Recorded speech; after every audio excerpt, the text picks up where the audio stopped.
how do you get all the primary caregivers or parents in your loved one's life on the same page to help your loved one grow their independence when there's so many differing beliefs and levels of expectation that can limit your loved one's development? All right, so this is common. One person, often mom, or it could be dad or another family member, is leading the way when it comes to creating the best life for your loved one with a disability. It's probably you. But other family members can often have different beliefs or not agree the direction you're trying to go, or maybe they don't believe in your loved one's capability in the same way that you do, or maybe they don't believe that that awesome ordinary life is possible for your loved one. And I get it. This is challenging because when there's misalignment among family members, there's conflict. And the progress that maybe you've been making can be undone, or it can get derailed, or it can stall out. So it's really important that we get other family members on board, or we can find some family alignment. And it's really needed because those other family members have impacts on decisions that are being made.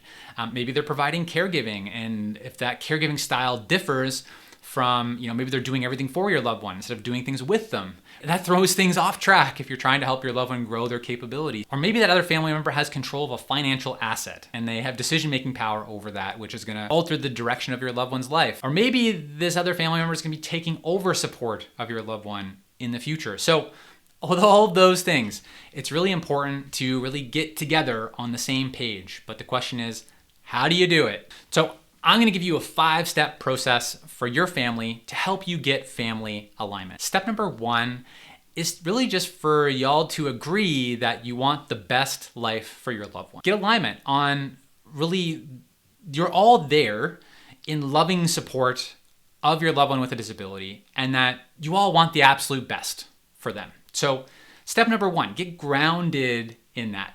Step number 2 is discuss what you do not want. It's often easier to think about what we don't want for our loved one than what we do want. So let's get all the things that we don't want for our loved one on the table. Each person can share what they do not want to see for the person with a disability.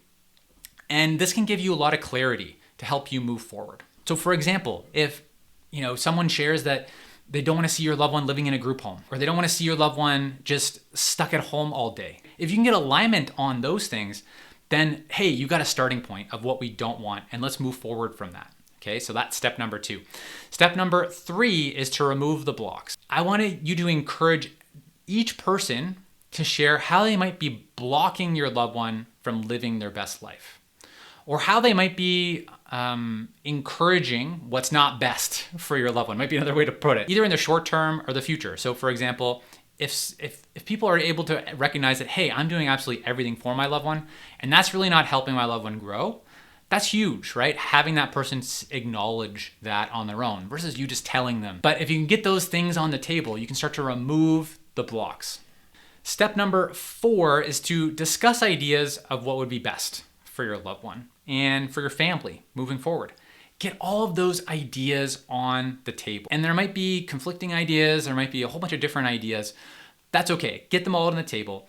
And then step number 5 is to look at those ideas and look at where everybody's in agreement. If everybody's in agreement that your loved one should pursue getting a paid job, or your loved one should have a volunteer opportunity, or your loved one should live in an individualized home, if everybody's in alignment with that, those are those points of intersection that you want to be looking for, because you can get agreement and you can move forward on those points. Then with that, this is kind of tip number 6, is to look for a quick win. On one of those points of alignment, what is a quick step that you can take that's going to give you momentum as a family unit? That's key, taking small steps, getting momentum. I know that was a lot, so let me give you a quick summary of the 5 steps to get family alignment, reduce family conflict, and the 6th bonus step or tip.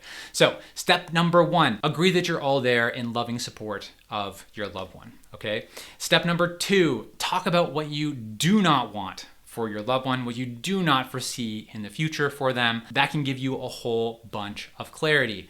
Step number 3 is to discuss the blocks. How is each person blocking the progress of your loved one.